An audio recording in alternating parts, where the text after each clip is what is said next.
आप यहाँ? गुनाहों का बोझ इंसान को कहीं से कहीं पहुंचा देता है। मैं भी पहुंच गई यहाँ।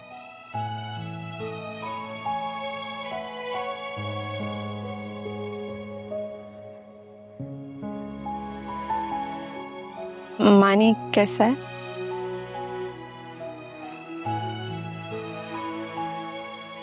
खैर, पानी की मछली कैसी होती है?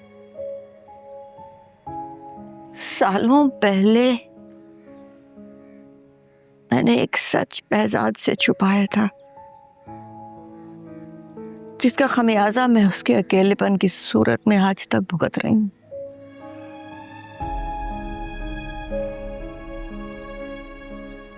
बढ़िया। सिर्फ यही कहूंगी कि अपने ज़मीर का बोझ कम करने में इतना वक्त नहीं लगाना चाहिए कि हाथ में कुछ भी न रहे। इसीलिए आई हूँ आज तुम्हारे पास।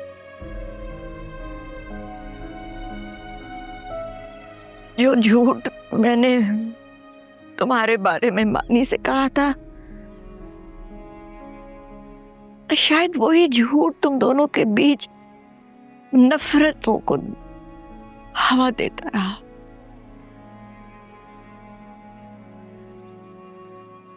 मैंने मानी से झूठ बोला था। मैंने उसे कहा था कि तुमने महज मलिया की खातिर उसे अपनाने का फैसला किया था। माफ कर।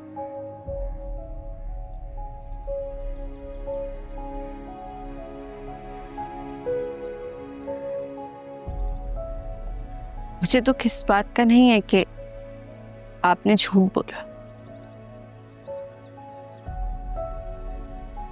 मुझे तो किस बात पर है कि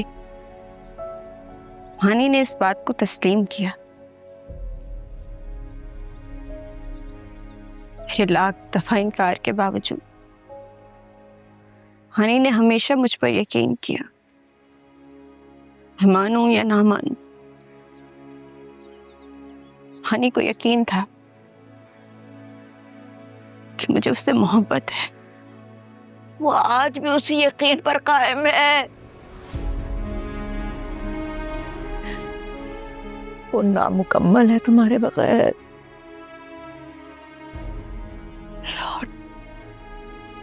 लौट आओ उसकी जिंदगी में,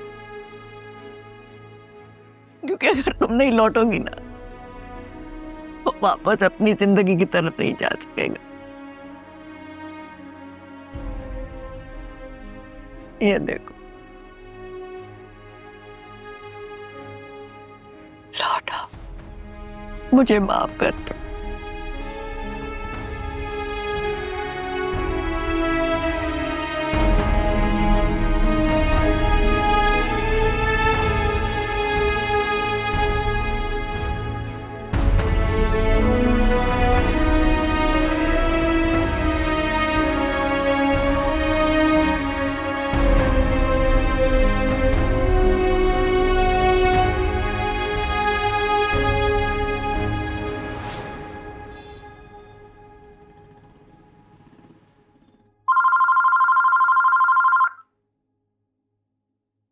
हेलो, कौन फराज?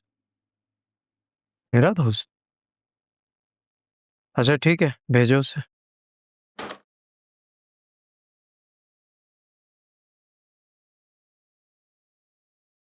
अरे फराज, तुम? सरप्राइज कहाँ से आ गया अचानक तुम? मुझे तो यकीन नहीं आ रहा। बैठो। सच पूछो तो यकीन मुझे भी नहीं आ रहा कि हम इतने सालों बाद फिर मिल रहे हैं। तुमने सब राब्ते ही खत्म कर दिए। ढूंढ लिया ना तुमने। चाय या कॉफी लो? चाय। एक चाय भिजवाए। कब आए पाकिस्तान? यार पिछले हफ्ते ही आया, और ये सोच के आया था मैं जब भी आऊंगा पहली फुर्सत में तुमसे मिलूंगा। तुम बताओ, लाइफ कैसी जा रही है? बस चल रही है। तुम बताओ, फैमिली कहाँ है तुम्हारी? फैमिली लाहौर में यार, वो अब्बू को कैंसर हो गया था तो वो लोग वहीं हैं। तुम बताओ, बच्चे कहाँ हैं? एक ही बेटा है मेरा, इधर ऑफिस में ही होता है। गुड, जरा बुलाओ, मैं भी मिल लूँ उससे। आज नहीं आया, घर पर ही है, तबीयत ठीक नहीं है उसकी। वैसे माशाल्लाह यार तुमने बहुत तरक्की कर ली। रिमेंबर लास्ट टाइम हम तुम्हारी शादी के कुछ महीनों बाद मिले थे। उस वक्त जब तुम मुझसे नाराज हो गए थे कि मैंने दोस्तों को शादी पर क्यों नहीं बुलाया। हाँ यार, वो भी एक वक्त था कि जब इंसान अपने दोस्त से भी नाराज हो जाता था। उसके बाद तो लाइफ इतनी मसरूफ हो गई कि अपनी खबर भी नहीं। हाँ, बस इंसान जिंदगी के झमेलों में इतना मसरूफ हो जाता है, अपने लिए सोचने का टाइम ही नहीं मिलता। सही कह रहे हो तुम। मैंने अपनी बीवी को तुम्हारे बारे में डिटेल से बताया। भाई एक दिन तो मुझसे आर्ग्यू करने लगे कि कोई भी मर्द मोहब्बत में सेक्रीफाइस नहीं करता। मैंने तुम्हारे और मलिया के बारे में बताया। ट्रस्ट में उसे तो यकीन ही नहीं आ रहा था। बाय द वे मैंने 1-2 दिन पहले मलिया को देखा। उसे देख के बहुत अफसोस हुआ। तुम तो अपनी लाइफ में सेट हो गए, लेकिन मुझे लगता है शायद उसकी बनी नहीं जहाँ उसकी शादी हुई थी।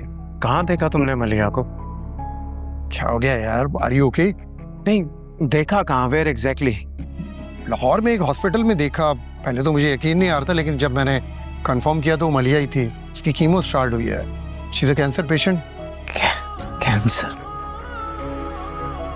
क्या हो गया, आर यू ओके?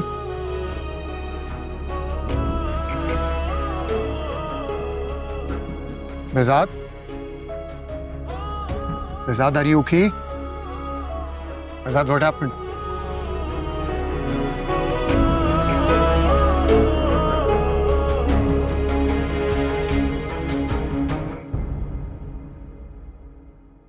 जाने क्यों दिया है तुमने उसे? कहीं नहीं जाती, आ जाएगी। देखो मैं तुम्हें बता रहा हूं, अगर उसने कोई भी गड़बड़ की तो मैं वो करूंगा जो वो सोच भी नहीं सकती। उसे कोई खौफ नहीं है आपका, और ना ही हमारी इज्जत का कोई ख्याल है उसे। बुला लिया मैंने आकिब को। अब निम्रा की मनमानियां नहीं चलेंगी। आकिब को क्यों बुलाया आपने बाबा? आकिब को इस बारे में कुछ नहीं पता। बता दिया है मैंने। बहुत परेशान हुआ वो भी। क्या किया है आपने? अब वो लोग तो सानिया को कसूरवार समझेंगे ना। इसीलिए तो बुलाया है कि वो इसे कसूरवार ना समझे। यूं भी निम्रा के आमाल की जिम्मेदार सानिया या हम है भी नहीं। जब हम निम्रा को मजबूर नहीं कर सके तो आकिब क्या कर सकता है? बहुत कुछ कर सकता है वो, और वो करेगा, क्योंकि अपने खानदान में उसकी भी इज्जत का मामला है। हमारी वजह से आकिब अपने खानदान में बदनाम हो जाएगा। परेशान मत हो बेटा, अल्लाह से अच्छे की उम्मीद रखो। तुम दोनों खामोशी से वो होने देना जो होने जा रहा है। क्या करने वाले हैं आप? कुछ पता तो चले। मैं कुछ नहीं करूंगा, आकिब करेगा।